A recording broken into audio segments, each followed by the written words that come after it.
Assalamualaikum warahmatullahi wabarakatuh. Perkenalkan, nama saya Syahnas Suraya dari S1 Farmasi kelas B NPM 16/2034-31. Di sini saya akan mereview jurnal mengenai koefisien partisi.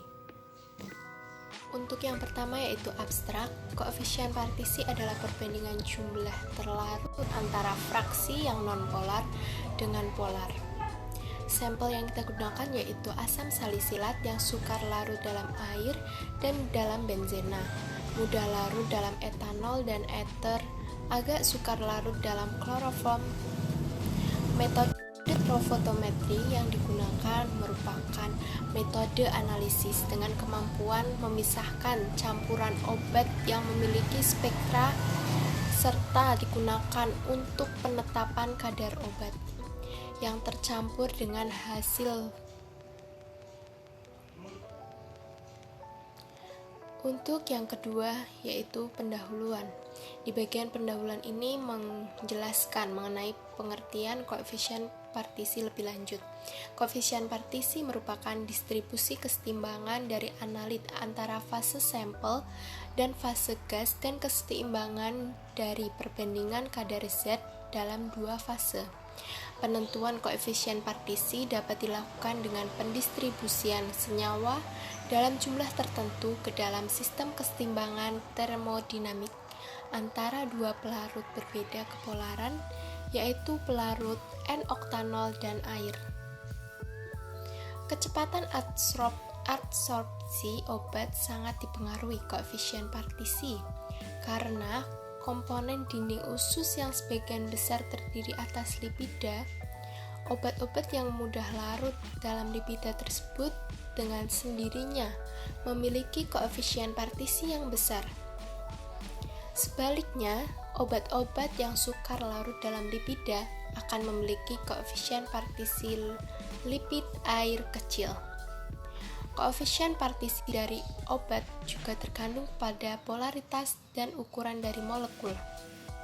Obat dengan momen dipol yang tinggi, walaupun tidak terionisasi, mempunyai kelarutan dalam lemak rendah dan oleh karena itu sedikit terpenetrasi. Kemudian alat dan bahan yang kita gunakan.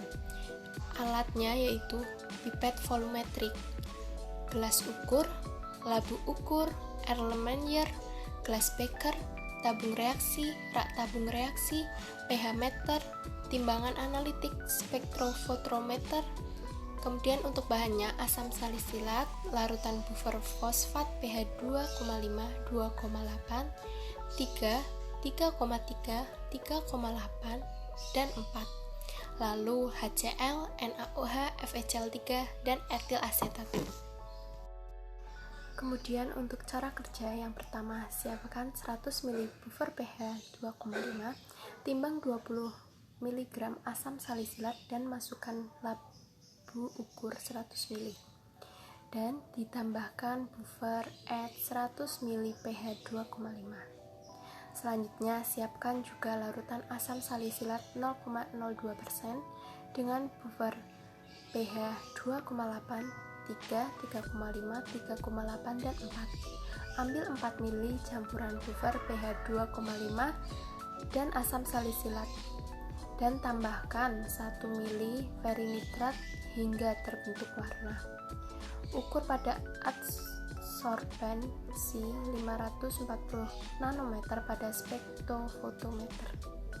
Untuk langkah yang kedua, yaitu ambil 5 ml campuran buffer pH 2,5 dan asam salisilat, tambahkan 5 ml pelarut organik etil asetat. Stopper tabung reaksi selama 1 menit untuk menyelesaikan ekstraksi. Didapat terbentuk 2 lapisan, buang fase air dan tambahkan 1 ml ferinitrat hingga terbentuk warna. Ukur pada absorbensi 540 nanometer pada spektrofotometer. Ulangi percobaan dengan buffer pH 2,8, 3, 3,5, 3,8, dan 4. Berdasarkan hasil Dari review jurnal ini didapatkan bahwa praktikum ini membahas mengenai pengaruh koefisien partisi terhadap pH suatu bahan obat yang sebagian besarnya bersifat asam lemah atau basa lemah. Kelarutan obat sangat dipengaruhi oleh pH. Semakin cepat obat larut dalam tubuh, maka semakin cepat pula proses absorpsi atau penyerapan oleh tubuh. Absorpsi obat juga dipengaruhi oleh koefisien. Dalam hal ini, dilakukan percobaan dengan obat asam salisilat dengan menggunakan larutan buffer yang telah dibuat dengan berbagai macam pH.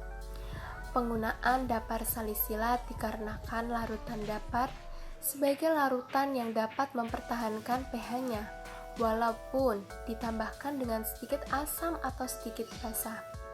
Larutan dapar salisilat yang digunakan dijadikan sebagai obat dalam fase cair.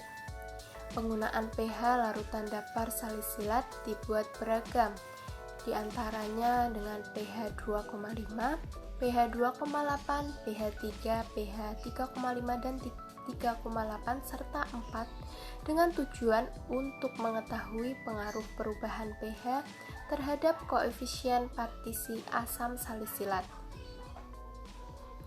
Pemisahan dalam percobaan ini membentuk dua fase.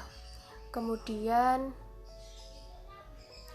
diukur adsorpsinya menggunakan spektrofotometer. Hubungan antara adsorpsi pH terhadap larutan seharusnya menunjukkan semakin meningkatnya pH larutan suatu asam lemah atau asam salisilat yang digunakan pada review jurnal ini, maka adsorpsinya meningkat. Begitupun juga nilainya. Namun, hal ini tidak berbanding lurus dengan data pengamatan. Hal ini terjadi mungkin karena tidak meratanya konsentrasi FeCl3 saat ditambahkan pada masing-masing larutan. Untuk itu, kesimpulan dari review jurnal ini berdasarkan review jurnal ini yaitu yang pertama, koefisien partisi termasuk salah satu faktor yang mempengaruhi proses absorpsi obat.